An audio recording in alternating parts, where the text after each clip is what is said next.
Okay, so today we're going to talk about the formation of the New Testament. How did it become a book known as the Bible? How did these letters become a thing? Um, and also a little bit more about how to read the Bible. One of the things I didn't talk about last time is when we think about an actual Bible verse, as I may say, like read Matthew 25:23. And with that, let me just pull up how you might do that. As we look here, let's go back to Bible Gateway. So let's say I want to look up the book of Luke chapter 6, verses 30 through 36. Maybe that's the reading for today. So when I pull that up, a couple things I want to be aware of. Let me make this a little bigger for you so you can see it. First thing is this. When I say, Luke, this refers to right here. This refers to one of the books inside the New Testament. Now, remember, I told you there are 27 letters or books of the New Testament. This is one of them. So the first thing I'm going to reference always is the book it's coming from.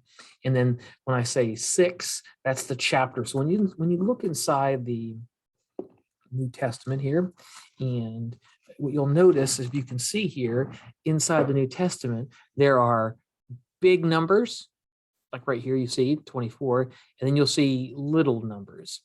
The big number, of course, is the chapter. That's always the first number that you're going to see.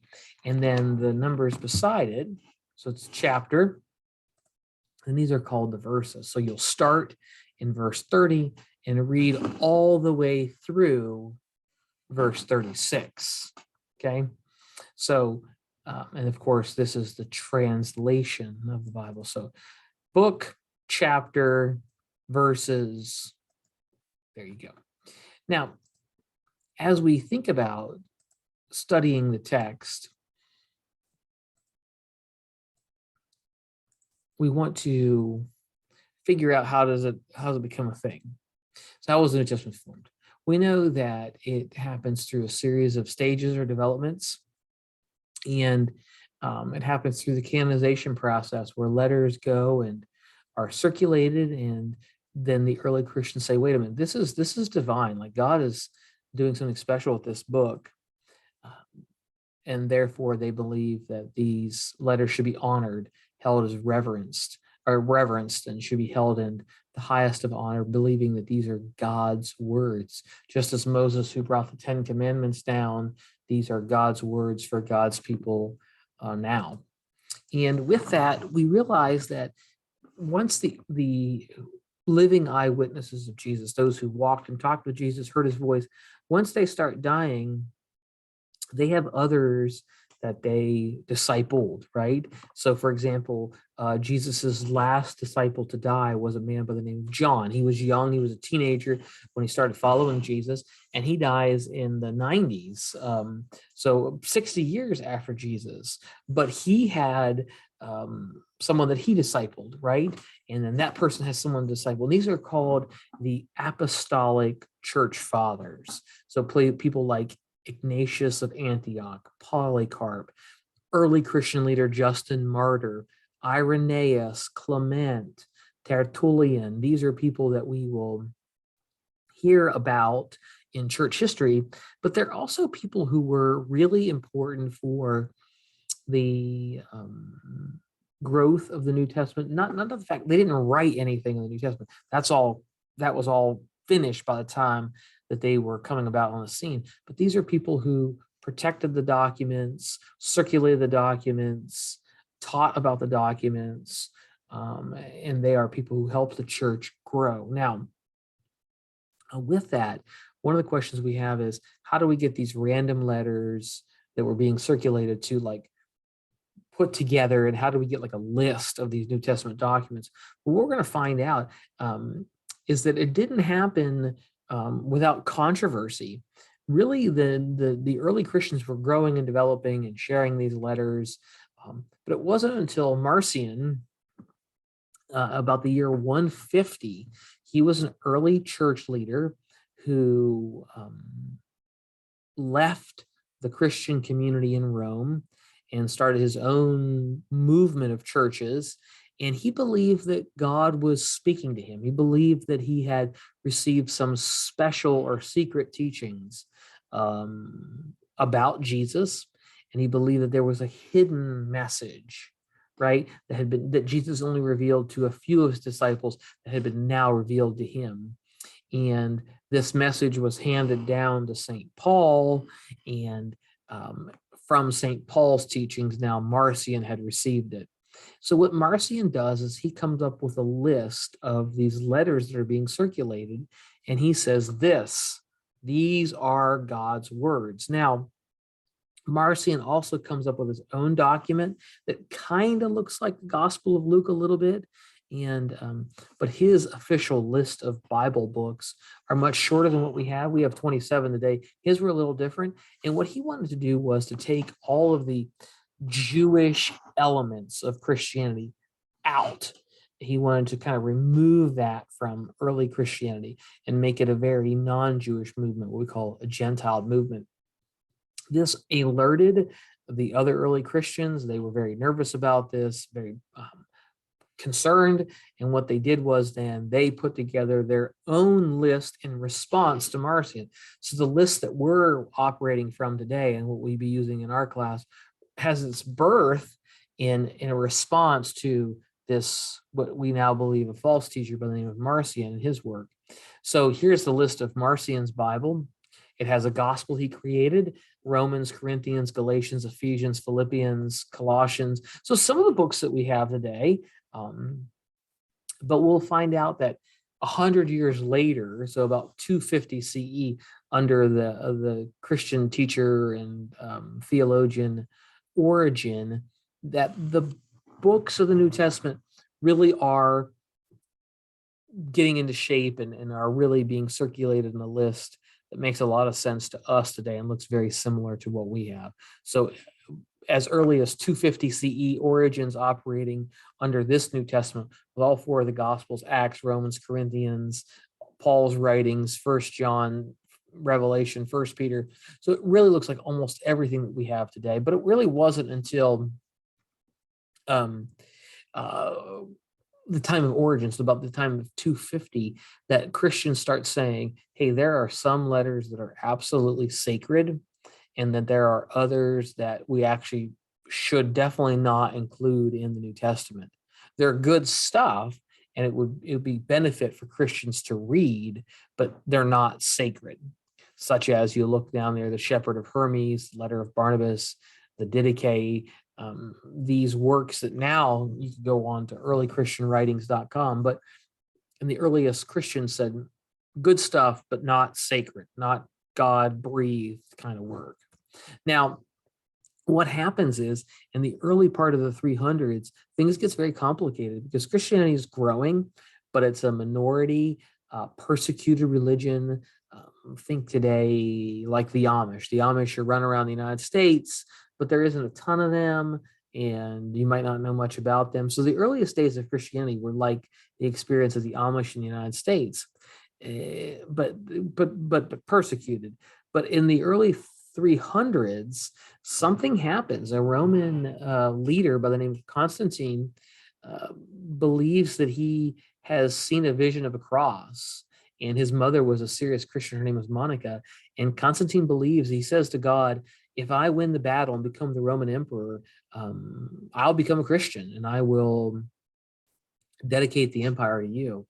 So what happens is Constantine wins the day. He wins the battle, and he begins to allow Christianity to flourish in the Roman Empire. He outlaws any kind of persecution of it. He makes Christianity legal. He calls a church council, which is the gathering of all the important church leaders around the world, and they start writing out their beliefs. And this is where the idea of the Trinity, the Father, Son, Holy Spirit, came out of a council that was from 325 that Constantine calls. But with this, there's some problems, right? Because this is where government and church become fully tied together. And by the time Constantine dies and another leader comes in, Christianity moves from, in the first part of the 300s, it was this growing religious movement that was heavily persecuted. People were being arrested and being killed and suffering intensely. So by the end of the 300s, it becomes the official religion of the empire. Now, that sounds great. It's like, oh, wonderful. I'm so glad that Christianity is no longer persecuted. I'm so glad it's the official religion of the Roman Empire. But there's a problem, because what happens now is, if that rival tribe or that other boundaried nation state, when they become the enemy of the empire, they're also now de facto enemies of the church. So you start having the church get involved in things like military and battles and conquests that for the first 300 years of Christianity was not a thing. Christianity was nonviolent, a pacifist. Christians didn't get involved with the military, but now that they are becoming hyper patriotic, to the point that we even see the impact of us today, where for many people, they think being a good Christian is being a good American. And for the first 300 years of Christianity, that would have seemed like nonsense, because Christians believe that the state and the church should be two separate things. Now, by the time we get to the end of the 300s, the official list of the New Testament books are complete, in order, and they close the list. So today there aren't going to be any more books added or subtracted. We are from Matthew to Revelation. These are the books of the New Testament. This is what we have, and this is what we'll have for permanently. And this happens at what's called the Council of Carthage in 397. A group of universal church leaders gathered, and they made the decision with the bishops in behalf of the emperor to close the list of the books. Now, with that, we realize that the earliest days of these writings, that things like punctuation and chapters and verses and all of that didn't exist, right? Those ideas of chapters and subdivisions and headings and all of that comes much, much later. And what we find out is, if you see here, the New Testament starts in Greek, right? So as the letters are being circulated, right around the time when the New Testament is closed at 397, that Latin starts becoming the language of the world. So a guy by the name of Saint Jerome, he takes the New Testament and translates it from Greek to Latin. And this is a translation called the Vulgate. You'll see up there in the top left corner, the Vulgate.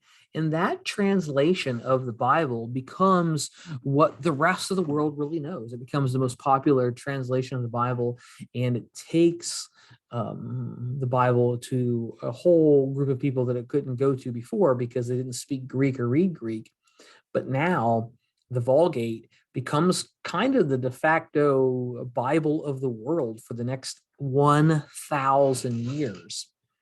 But of course, by the time right before we get to what's known as the Reformation period, with people like Martin Luther, John Calvin, John Huss, John Wycliffe, these people were no longer in the 13, 14, and 1500s. They're no longer speaking Latin. They don't completely understand it. No one's reading it. Even the priests don't understand it. It just sounds like hocus pocus, abracadabra kind of stuff. So people begin to take the Latin and even before that, the Greek and Hebrew, and they seek to take it and put it into the language of their people. So John Wycliffe is the first to try to take the Bible and to take it into English. Now, William Tyndale, another Englishman, he will go from the original Greek and Hebrew, and he will seek to translate the Bible into English. That's why, if you're familiar, if you've ever heard of what's called the Tyndale, Wycliffe and Tyndale translations, these are the earliest Christian translations. And later, a guy by the name of Miles Coverdale, he'll take what Tyndale started and he will come up with an official translation of the English Bible. And of course, in the end, it gets these guys killed, right? They're killed for doing things like this. So by the time we get to the early 1500s, so here we are, we are 1,200 years from the time the canon is closed. Now the Bible is in English, and this is where we get translations of the English Bible, like the Great Bible, which was the Bible that the Pilgrims would have brought over when they came from England. And then the 1600s and 1611, the King James Bible comes about, and the King James Bible really becomes the Bible of the world in 1611, and really still is one of the most popular translations. But if you've tried to read the King James, you'll notice it reads like it was written in the 1600s. It reads like Shakespeare. So that's why today we have what we call more modern translations, such as the New International Version, or the NIV, the New Living Translation, the English Standard Version, the Contemporary English Bible. These are translations now that people use that were from the 80s and 90s of this last, century, I guess, that people are using. Now, with that, so that's kind of what I want to say about how we got the Bible to where it's at today. So, yes, have a great day.